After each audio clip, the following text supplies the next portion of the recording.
income statement. This is just the foundation, guys, for the grade 10. If you were not able to understand this kind of transaction during grade 10, 11, or maybe you're in grade 12 now, you still have a chance, guys, to just remind yourself about this kind of transaction, because they are examinable from grade 10 to grade 12. So we have the sales column here, and if you take the sales and then we subtract or less cost of sales, this will result to a gross profit. So we all know, guys, that we start a business to make what? To make a profit. We all start businesses to make a profit. So there's no way that you can start a business or buy an item for 5 rand and then sell it for 5 rand. Why did you buy it? Why do you want to sell? You want to sell to make a profit. So if we have sales and we have seen that the sales amount have been affected, which means we will open workings for the sales amount and start with the amount from the trial balance, and then from the cost of sales as well. If the sales gets affected, the cost of sales will be affected as well. So when it comes to this part, always check the sales amount. If we speak deeply about the sales and the cost of sales amount, we want to check if we sold these goods for this amount of money, how much did you buy these goods and how much are we going to profit? So always, if the sales amount increases, the cost of sales amount will also increase, because it tries to answer the question that says, if we sold these goods at this certain amount and then we subtract this amount that we used to buy these goods, and then probably we will get for sure we will get a profit, guys. So if there are sales which were not taken into account, and remember that sales which were not recorded must increase our sales amount. We have already sold the stock and we've sold for someone else, but we did not record this transaction. So our sales will increase by 15,000 rand. So this is the amount that we use to sell these goods and services, or these goods or products. So it will be 1,500,000 plus 15,000. So our sales will increase to 1,515,000 rand. And then how about our cost of sales? So firstly, before we get to this amount, we should first subtract the debtors allowances of 10,000 rand. Debtors allowances of 10,000 rand, that's the first thing we should do first, because debtors allowances refers to the returns, but these returns have already been recorded or taken into account. So we add this sales amount of 15,000 rand. It will be added because it increases our sales amount. As I've said, that this sales account includes credit sales plus cash sales. So we have added this cash sales which will not take it into account. And then this side, we also want to add this credit sales which will not take it into account, but at its cost price now. At its cost price, so we have 15,000 rand, which is the selling price. 15,000 rand, the selling price. So they say here, note that the business is using 50% markup on cost. 50% markup, which means this business wants to receive 50% of the money that they have already spent on that product. If they have spent 50 rand on buying that product, and then they said they want to get a profit of 50%, which means they will get half of this amount, which is 75 rand. So which is 15 rand, which is 25 rand. And then if they want to sell this product of the which they bought for 50 rand, then now they will sell it for 75 rand, so that if they subtract the 50 rand that they have used to buy that product, they will be left with their profit of 25 rand. So this 50% represents the gross profit which we want to receive, and then cost of sales are always 100% because this is the money that we have already used to purchase the stock. So we use this amount, 100% of the amount, and then we want to receive 50%, which will equal to 150%. So now we have selling price which is 150%. So we have a method which says you multiply with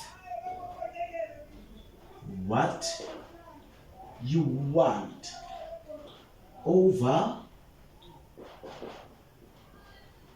what you have.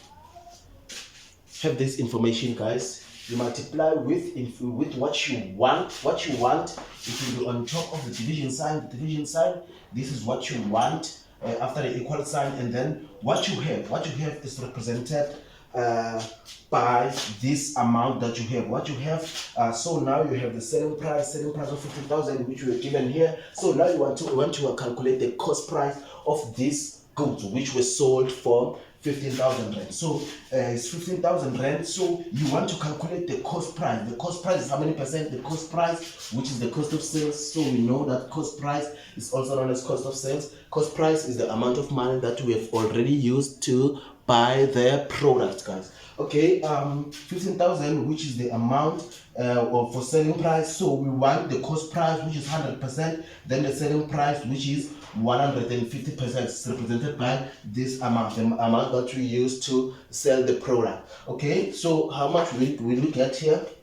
That 15,000 times 100% over 150 will get 10,000 rand, guys. 10,000 rand is the cost price of this good. So plus 10,000 rand. So if our sales increase, our cost of sales will also increase, guys. All right. We have another transaction here. Credit note of 15,000 rand issued to a debtor was not recorded. Credit note of 5,000 rand. So if they say credit note of 5,000 rand, we have wrote that credit note.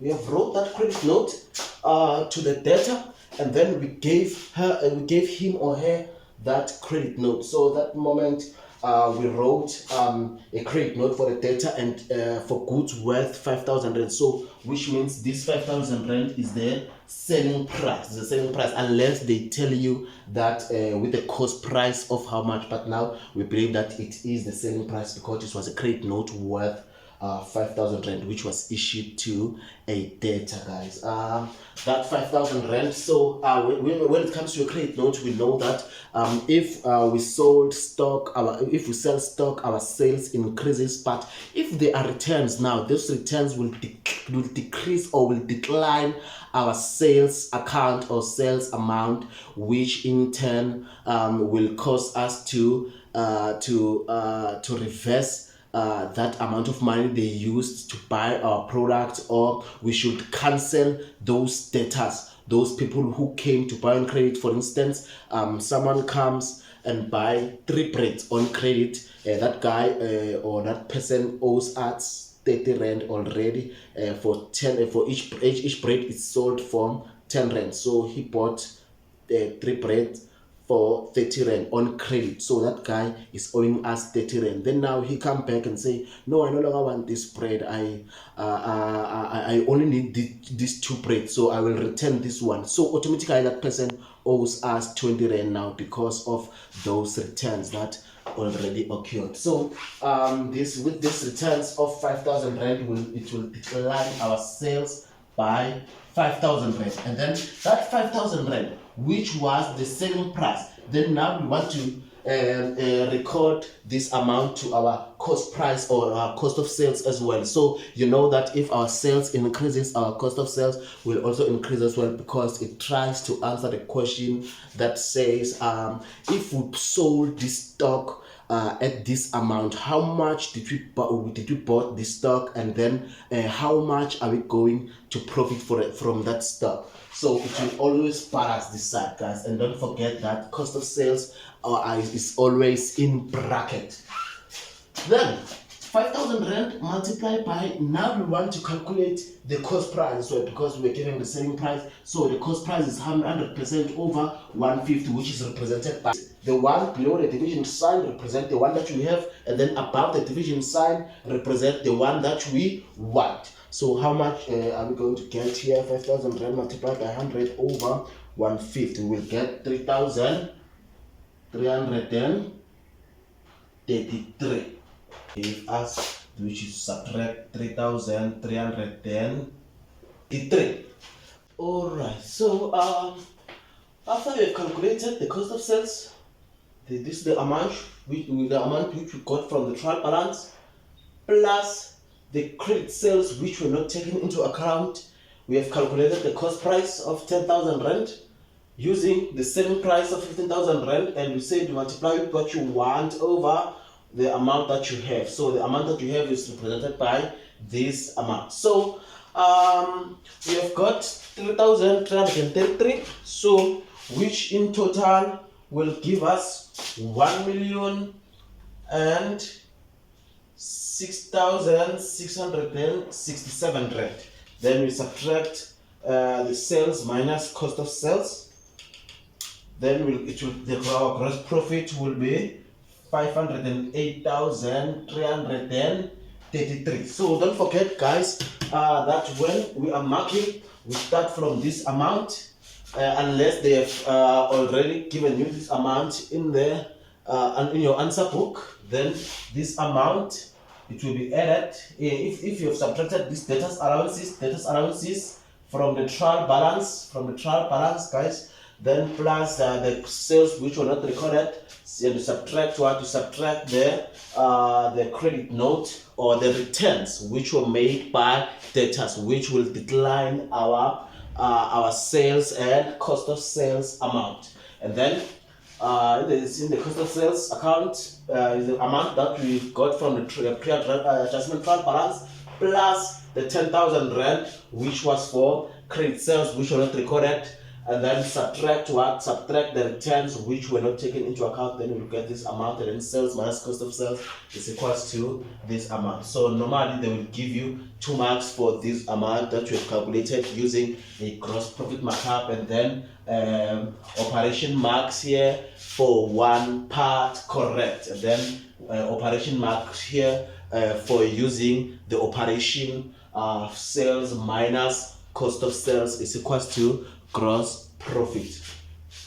So just a little review, guys, on how to calculate the markup.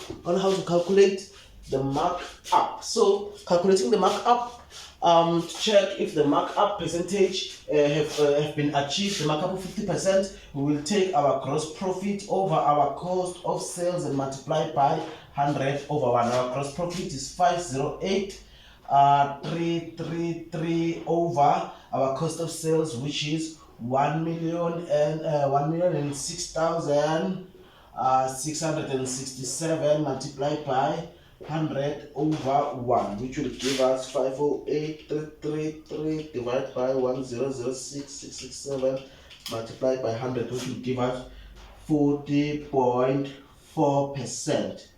So it's 50,4, which is 50% markup achieved.